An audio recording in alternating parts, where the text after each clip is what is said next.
When the subject of fitness and sports comes up, I always kind of chuckle to myself because I will confess to you that I did not play any sports.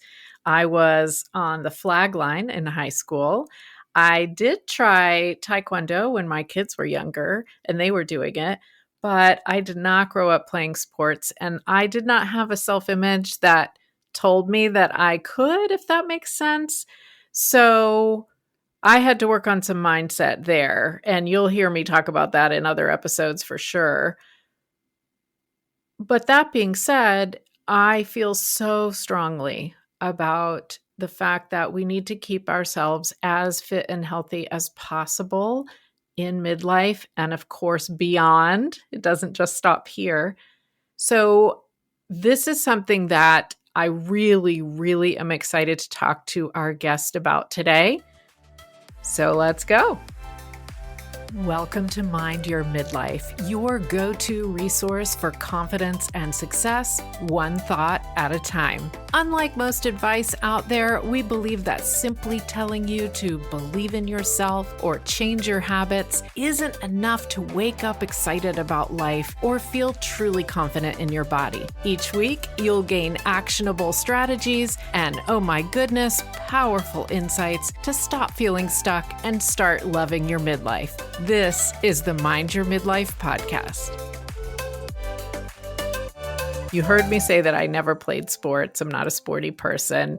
I am learning golf now. Of course, that's walking. I have been doing Pure Barre for 5 years, and it has absolutely transformed my strength and my core, which is huge for me. And so I'm so thankful for that. But I really never have loved exercise. One of the reasons that classes work for me, and this is the same reason that maybe a class or a personal trainer would work for you, is that once I'm committed, I've signed up, I'm within the window, I can't cancel without some sort of penalty, then I'm going to go, if that makes sense. And maybe you know exactly what I mean. If I would just be going whenever I wanted to go, like my husband does, he likes to go, he wants to go. That's not me. But what we're going to talk about today is going to show us, I think maybe just underscore for us, how important it is to do something. And you'll hear my guest, Laura Dow, say maybe it's something very simple and easy. Ideally, it's something you enjoy. It's something. And we need to get rid of the head trash about it. So we're here to talk about fitness in midlife and how that is related to all the self-talk stuff that might be going on in our head from messages of ageism that we might have taken in about what we should or shouldn't be doing at these ages that we're in now, or what we should or shouldn't be able to do, or we're telling ourselves we're too old for something. All that kind of mess, we're going to address that today if that's something you're doing to yourself. So Laura Dow is the creator and owner of Stiff to Fit, which is a fitness, yoga, and wellness business that works with older adults to help them maintain their movement. She also is the author of the book Mind Your Movement, and this is Mind Your Midlife. So yeah, awesome title. And I will definitely have a link to her book in the show notes for you as well. She loves to exercise, but she also loves to read, cook, travel, enjoy some hot green tea, and she lives near Washington, D.C. So welcome, Laura.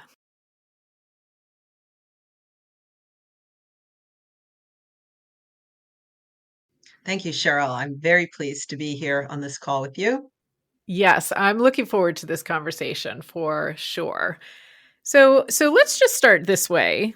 You work with midlife and older women in the area of fitness. So how did you end up doing that? Mm. So I had a long career as a classical musician when I was younger. And when I moved out to California in the early 2000s, I hoped to replicate that career and wasn't able to for a variety of reasons. And at the same time, I had been in my own health and wellness journey and had lost a significant amount of weight. So I was still working out and doing all the things that I had done previously. And then I thought, I'm spending so much time in the gym. Somebody should pay me for all this time that I spend in the gym. Right. And it happened surreptitiously, but I got a part-time job in a women's only health club near where I lived in California. And I loved talking to the ladies about their own health and wellness journey. And from that, the owners noticed, their two female owners noticed that and said, Laura, we want you to do personal training. And I was like, I'm not a personal trainer. I don't know how to do this. And they said, go get certified. We'll pay for it. And then we'll promote you. And that actually started everything. And the ladies that were in that club were predominantly middle aged and older women. And they were thrilled to have somebody that looked like them or that was their age or that had their life experience or whatever the commonality was. And from there, after that club closed, unfortunately, I adored that club. It was a great experience. I started working in regular commercial big box gyms, and women would find me. Older women would find me, and they would be very happy to know that there was somebody that was, closer to their demographic and their mindset and their lifestyle. So it happened from the beginning. You know what? I love that. And it makes a difference. I actually do Pure Bar as one of my main workouts. And because of where I happen to live, I end up mostly in classes with 20 somethings, maybe early 30 somethings. And listeners, you may or may not know, I am not that age. I'm in my 50s and I can hang in there with them, but I do love it when there are people around my age. It makes us feel, I don't know, more accepted or belonging or something, I think. Yeah. Yeah, I do think that there's a commonality. We've gone through maybe the same type of upbringing or the same kind of life experiences with the music or the shows or just the values of that time period. Because, every generation's a little different. Yeah. So I've loved working with older women. It's been a real passion for me. And as I said, just kind of fell into it at the beginning, but it's worked out very well for me. And hopefully it's worked out great for my clients too. Yeah, I'm sure it has. And on that topic, as we're talking about liking to be with older women and helping older women, what we want to talk about today is focused around really ageism in this whole realm of fitness and sports. So, when we even say the word ageism, what do we mean by that? Yeah, ageism is discrimination based on age. Now, we look at ageism as discrimination against older folks, but it can be against younger people as well. And there are some pretty good examples of both sides of it. But because of the demographic that I work with, and I'm also not in my 20s or my 30s, I'm older than you. So for the folks who can't see us, I represent the demographic of an active older a woman. Um, I look at ageism, the insidious part of ageism is the negative stereotypes that go along with being older. And this is particularly relevant in the realm of fitness or exercise or movement and for women, because women that are typically my age and older did not have access to team sports growing up. So Title IX came into effect in 1972, and there were court challenges to that, especially in the public school systems. They were receiving federal money. There were a lot of legal challenges to that. So that when I got into high school and beyond, there still weren't really a lot of teams for women. They were just starting to happen, even though I was younger when Title IX was passed. So I still run into women who have never weight trained. They've never picked up a weight. I've run into women that I train that have never been in a commercial big box gym, that never played a team sport. I mean, this is actually very common in the demographic. And they do run into ageism. Shall I give you an example? Please do. Absolutely. Okay, so I'm on a task force right now. This subject is near and dear to my heart that's dealing with ageism in fitness. So we're in the middle of writing a white paper for the industry, and we've done a lot of research. And so one of the things that we've found is that the it's interesting how group fitness instructors title their class names for older adults. So you'll have something like this, and this seems very mild. This doesn't seem like it's a problem at all. They'll have chair yoga for seniors. Now, I'm a registered yoga teacher and I have some real opinions about that. So let me share with you, if I may, a couple of things, because that sounds pretty innocuous, right? What's wrong with chair yoga for seniors? So I'm going to ask you, and I'll ask the audience, who are seniors? Are Ooh. seniors 60 and up? Are seniors 65 and up? Do you know that we have 58 million people 65 years and older that all the way up past 100? So there's 58 million people in this demographic if we call 65 and older older. So like a 65-year-old is going to have a lot of different ability than a 90-year-old potentially. And somebody who's been sedentary all their life at 70 may be not in such good shape and not function well versus someone who's 80 and has had a yoga practice for their entire life or for decades of their life. So chair yoga for seniors. So I'm not sure who that's for. The title of it tells you that it's a chair yoga, so it's going to be seated. Well, that's not bad. If I have a leg injury and I can't stand and I'm 40 years old, I might want to take that class. Or if I have vertigo, from maybe a car accident or whatever, I may want to take that class. So if I'm a younger demographic, should I not take that class because it's labeled for seniors? So our issue with class titles is that it doesn't tell you the level of ability that you need to take the class safely. So our focus in this task force, and I fully agree with this, is that focus on your ability, not your age. The Yes. number that you are doesn't matter. It matters like what's your current functioning and what more do you want to do or how do you want to live your life? And does your functioning match how you want to live your life? Yes. Yes, yes, yes. Yes, and you know what? I'm sure I've seen a class titled that. I know I've seen a video titled that because I got one for my mom when she was having health issues and she needed to do something like in a chair, as you're saying. Sometimes it makes sense. But I never thought about the fact that, yeah, who are we saying this is for and why are we saying that? Yeah, so I can get on my soapbox very easily about this because when you say chair yoga for seniors, if I went out on the street and did a little, in-person interview, I think most people would come up with negative comments about what chair yoga for seniors is. They might say, oh, it's gentle. Oh, it's easy. Oh, it's for old people, which, by the way, there's no old people. There's older people, but not old people, just like there's not young people. There's younger people. So I think the whole ageism issue is for us to get much more nuanced about how we refer to human life, the continuum of human life. That Right. there's not young people and old people. There's tons of folks along the continuum, and it's all relative. If I'm 64, which I am 64, then someone who's 65 is older. They're not old. And Right. someone who's 54 is younger, but they're not young. Does, Right. does that make sense? The Yes. distinction that I'm trying to make? It absolutely does. And someone who is 64 could be as active as someone who's in their 30s, yet that 54-year-old could be really incapacitated. Who knows? Yeah, exactly. That's a great point. One of the things that we do mention in this white paper is that you absolutely cannot tell what somebody's history of exercise is, which is really important to how they Mm. may be functioning at this point, what their history of exercise is, or what their ability is based on knowing what the age is, what the number is. Right. So the insidious part of the ageism, I mean, there's blatant ageism where you're not given a job because you're you're over the hill, which is a Right. terrible Right. phrase. I mean, there's a whole range of phrases that you don't want to use anymore that we used to use quite commonly. But the bottom line is that if you have a negative stereotype of someone based on their age for any reason, that's ageism. And that's kind of crazy because I hadn't thought of it like that, prior to being 64, like maybe 5 to 10 years ago, this was not on my radar.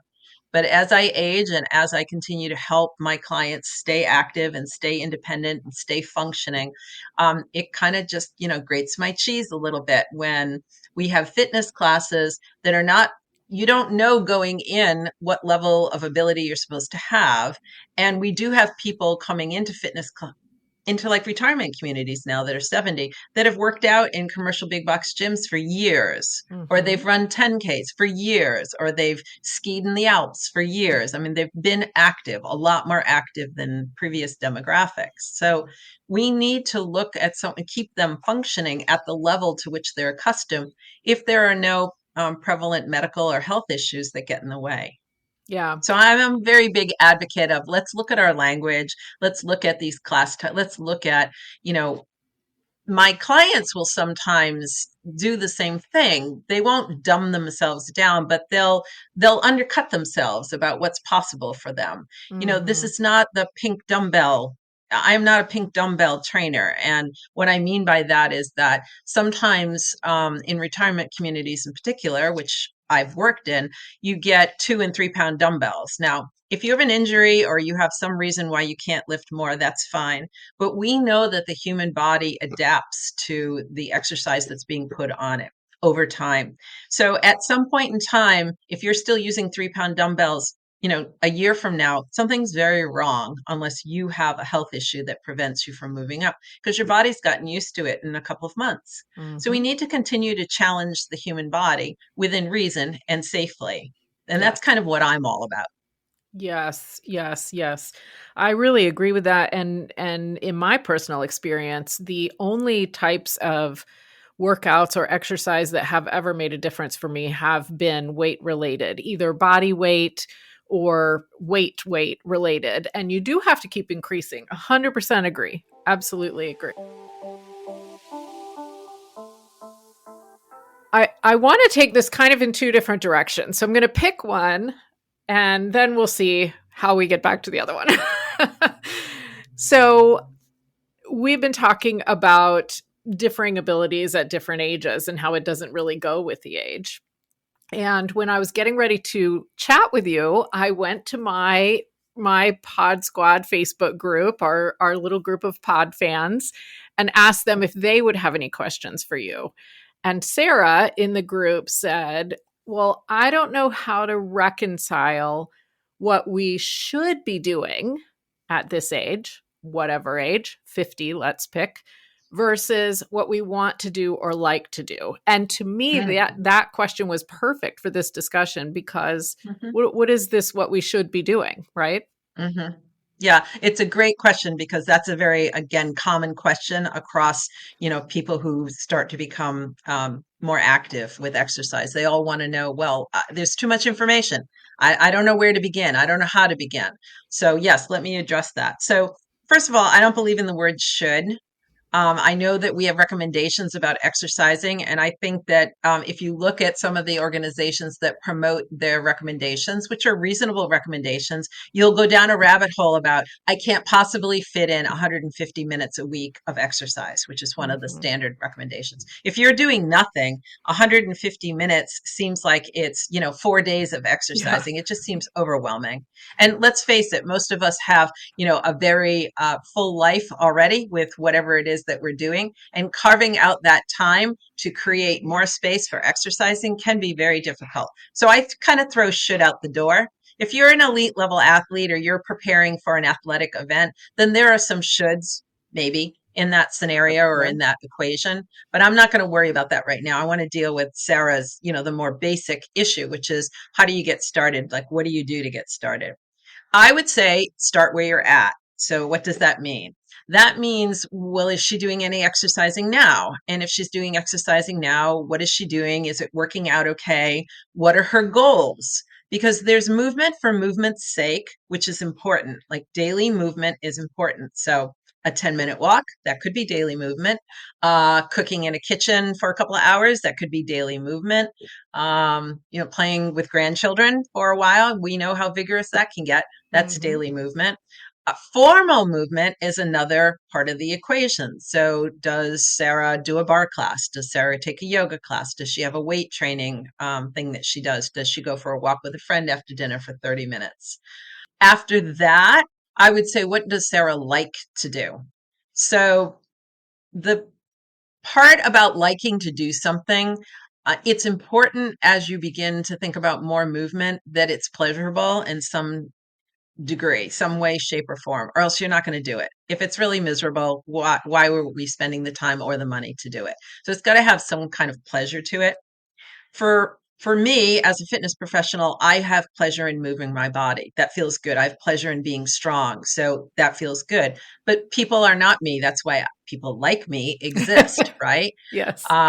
So I think it's really important to find something that you enjoy doing. Now, if you hate exercise altogether, which a lot of my clients do, then find a workout buddy, somebody that you enjoy their company. You've got to find a hook of some sort or other, right? So if the exercising itself doesn't do it for you, but you know you should be doing it, um, figure out a scenario that is going to be tolerable for you. So maybe looking forward to a walk with a friend. Maybe you have a dog, you have to walk the dog. Maybe you have a dance class that you really enjoy, or you dance in your kitchen. That's fine. Mm, So it's the working with yourself that's really critical, and forgetting about what works for you or what works for me. That might not work for Sarah and probably won't work for Sarah. So she's got to kind of use a little bit of brain cells to figure out, well, who's Sarah and what is Sarah like? right.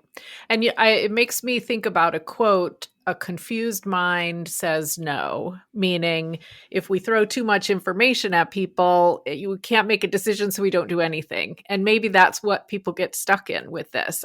Maybe I'll do this, maybe I'll do that. I don't know which one's better. Yeah. Yeah.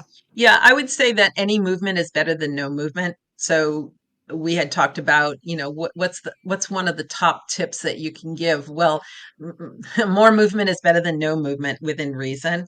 And yes, of course, you want to be a good student, or you want to you want to tick the box off. Okay, I got movement today. So what are the things to look for? Rhythmic movement. So we call that cardio or aerobic exercise. It used to be called. So walking is one of the easiest ways to get rhythmic movement. Biking is rhythmic movement.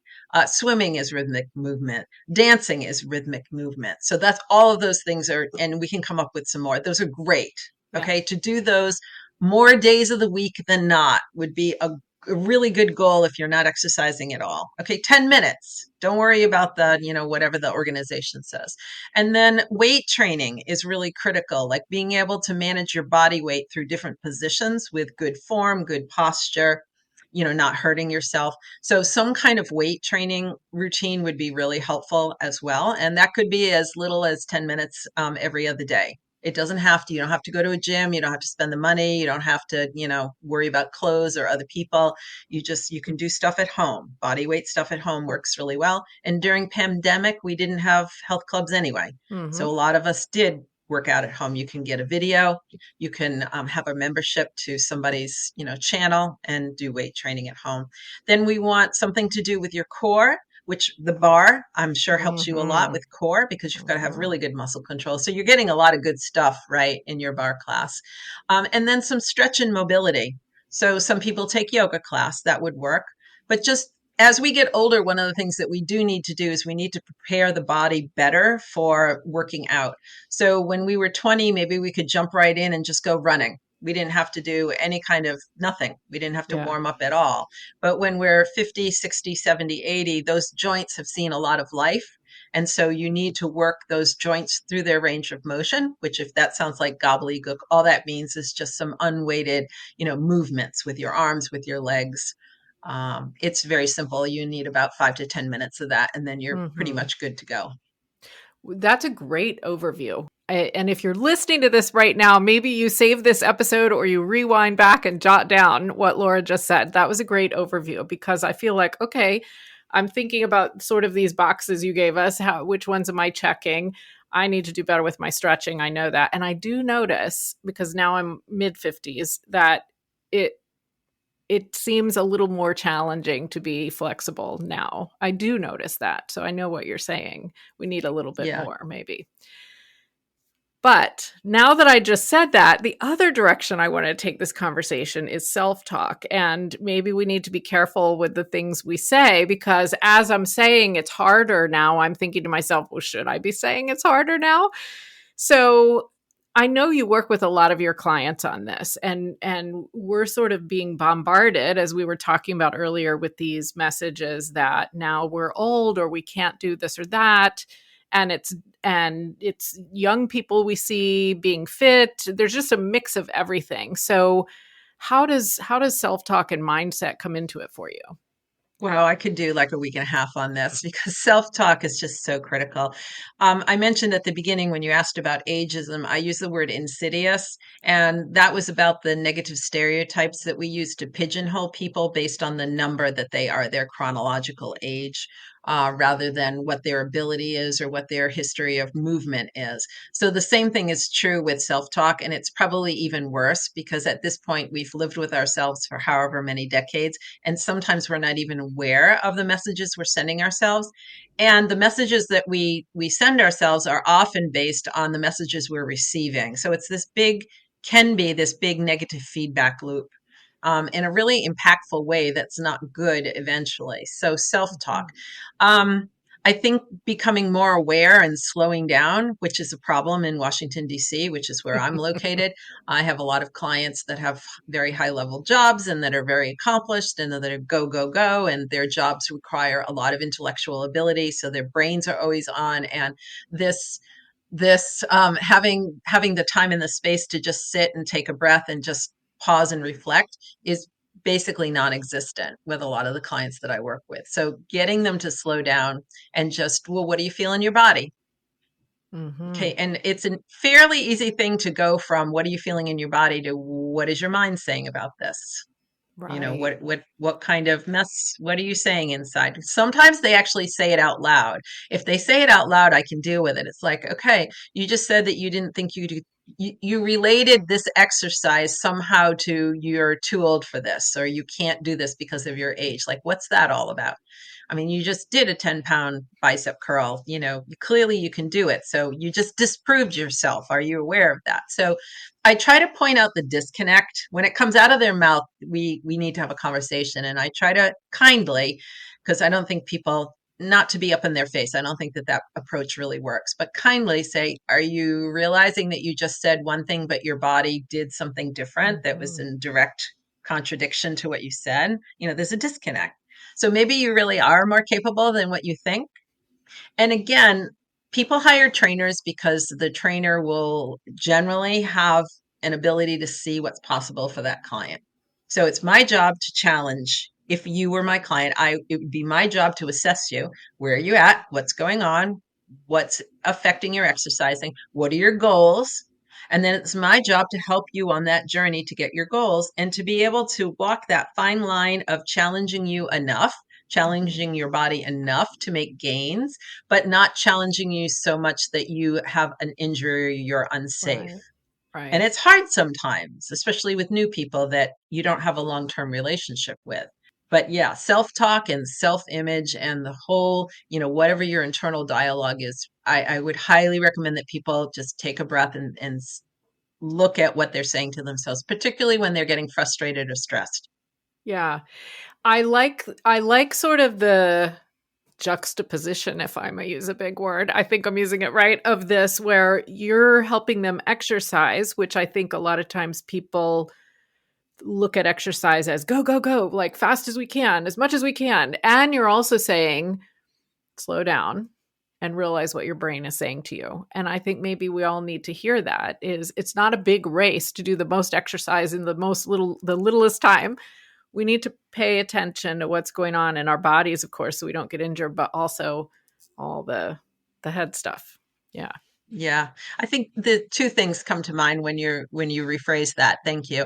One is I this is a famous story in my my repertoire of client stories. I have a client, a judge in DC, who likes to have lists and check off the list, check off the box on the list. And so I'll make up her name. I would say to her, okay, uh, Michelle, okay, so you just checked off the box so you're exercising. I said, but let's back up here for a second. It's not about checking the box off. It's about, were you paying attention to how your body was moving? Were you breathing? Were you aware of what you were feeling? Were you thinking, gosh, I'm so strong, I can do this? I mean, like, what, it's not just do, do, do, do, do. It's also let's have a connection here of the brain and the body, the mind and the body together. And I've been after her for a while. She's a long-term client. I've been after her for a while, and now she laughs when I talk about the list. She knows exactly where I'm going. But more often than not, she's much more present to what she's doing. So the second part of your reframe that came to mind was that in my background as a yoga teacher, we spend a lot of time about the breath and about being present to how we're feeling and what not only emotionally, mentally, but physically. That's really the starting point. And the breath is the starting point in yoga, at least the way I was trained. And so that's particularly difficult for anybody who lives in an urban environment who it's like on, you have to be Yeah. on all the time. Just to be able to take a breath and to just kind of slow down and just kind of like stop for a second and pause and be still. I mean, that's really difficult for a lot of people. So I come to training with some extra tools in my toolbox.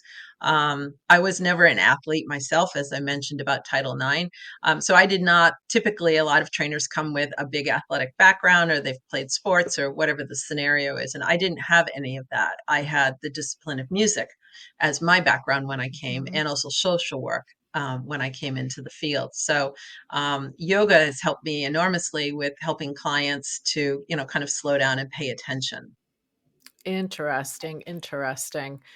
And it's funny because on the day we're taping this, I just released a podcast episode about the power of music and how good it is for your brain and your body. So isn't that funny that it's all connected? It is all connected for sure. Yeah. I think this has been absolutely packed full of great information. And I'm going to ask you in a minute to give us like our big thing to remember. But first, before you help us pull all that together, because I might need help, tell tell me where if someone's listening and they want to know more about you or connect with you in some way, where can they do that? Sure. So my company is called Stiff to Fit, STIFFTOFIT.com. And that's my website. You can find me there. There's a contact form if you'd like to reach out. If you're in the DC area, you can just Google me and you can probably find me Mhm. online. I'm also on LinkedIn. I'm very responsive to LinkedIn requests. So I'm Laura Dow and you'll see my picture. If you see the lady in the kayak, that's me. I love it. So I love it. yeah. And then I'm also on YouTube. So if you're looking for some actual examples of some exercises that I recommend, I do have a short yoga practice that's chair yoga, but it's chair yoga. It's chair yoga for anybody. It's, chair yoga for people who need chair. I'm not against chair yoga, so don't send me hate mail. I like chair yoga. It has its place in the universe. What I'm against is labeling it based on age rather than based on what does a person need. Somebody who's 20 might need to be sitting in a chair for lots of different reasons.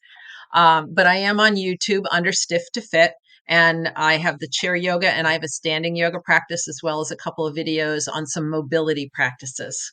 Oh, fantastic. Yeah, mobility, I'm gonna have to go and look at because mobility, I can tell, is gonna be the thing I need to focus on for sure. And I want to mention my book, of course, because that was a big deal for me in 2024. Yes, tell us just briefly a little bit more. Yeah. Sure. So I've written a book called Mind Your Movement. It's 6 essential physical and mental tools to stay active as you age. It's on Amazon in Kindle and on paperback. And it basically, I'm thinking in terms of my legacy. And I wanted to take the 20 years plus of being in the fitness and yoga industry and encapsulate it into some common sense information that anybody reading the book could pick at least one thing that's Mhm. immediately actionable from the book. I have client vignettes that are based on true client stories. Their identities are camouflaged so that you can see that there are real people with real problems and how we dealt with it. And the book is kind of split up between some physical tools and mental tools. So some of the self-image things I talk about, self-talk, but also how to get your mind on board so that your mind is supporting your body and that your body is responding to your mind so that you're not at war with yourself. You know what? I'm so glad that we brought that into the discussion because when I saw originally when we met that the title of your book was Mind Your Movement, I said, "Well, that's a good fit for Mind Your Midlife podcast, isn't it?" Absolutely. Excellent. Well, as we're trying to wrap all this together, what would you say? I always call it the OMG moment. What would you say is the thing that people need to remember from this episode? I would say a couple of tidbits of common sense information. First of all, more movement is better than no movement. So if you're laying on the couch for hours, get off the couch every hour and do a something, whether that's, dance around your kitchen for 2 minutes, whether it's, people poo poo very small efforts. They say, oh, that's not going to make any difference. And I'm here to tell you that if you do small things consistently, they morph into big things over time. So, and that's one of the themes of the book is that Yeah. if you have to take a small step that you can do, and it doesn't matter if it's, don't compare yourself to other people. Doesn't matter. Take something you can do now, today, and then do that consistently every day or every other day, whatever your consistent is. And then do that for weeks and months, and you will start to see change. That's part of change, is to do something different. So more movement is better than no movement within reason. Start now is another Mm-hmm. common sense idea, and try to do things that you feel like you're going to be successful at. That's really important too. This gets into that self-image thing. I have clients, again, I live in DC. It's kind of a crazy place where people who have been on the couch for, months because of pandemic, or they lost their job, or whatever the scenario may be, they had an illness. They then decide, okay, I've had enough of this. I've been on the couch for a year. I want to go run a 5K.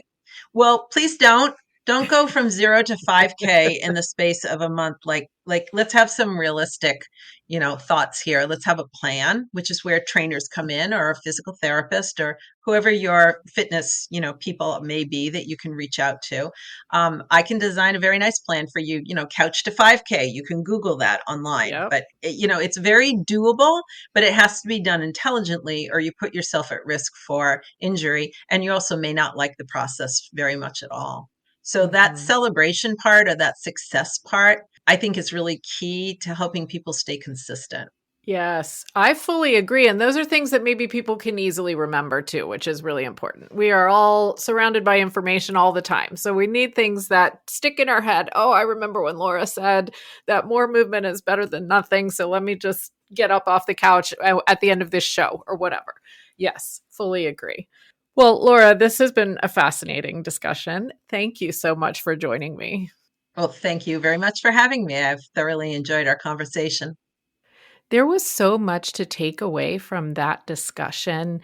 I feel like I understand a little bit better what to watch for in messages I'm getting from the media, social media, other people about fitness at various ages, and messages I'm getting from myself about fitness at various ages. And I'm just going to kind of let that simmer and chew on that for a little bit, because it's powerful what we're telling ourselves, no matter whether it came from inside or it came from outside. It's powerful. And I appreciate Laura's message on that. And also the list of the different types of activities it would be good for us to be doing. Oh my goodness. Fantastic. Save this episode, share it with your friends. I think we can all get something out of it. Go to CherylPFisher.com/read and grab Laura's book, or at least take a look at it. And then if you want to come hang in the Pod Squad with us, you will see the link for that Facebook group in the show notes as well. Mind Your Midlife Pod Squad. And make sure you have hit the follow button, because we're going to continue this theme sort of next week. We're going to talk about mindset when it comes to sports and activities, and basically dig deeper into this idea of, are we getting frustrated when we're trying to learn something new? What do we do about that? How do we become resilient related to that? So I can't wait for you to join me. Oh my goodness, let's keep creating confidence and success, one thought at a time.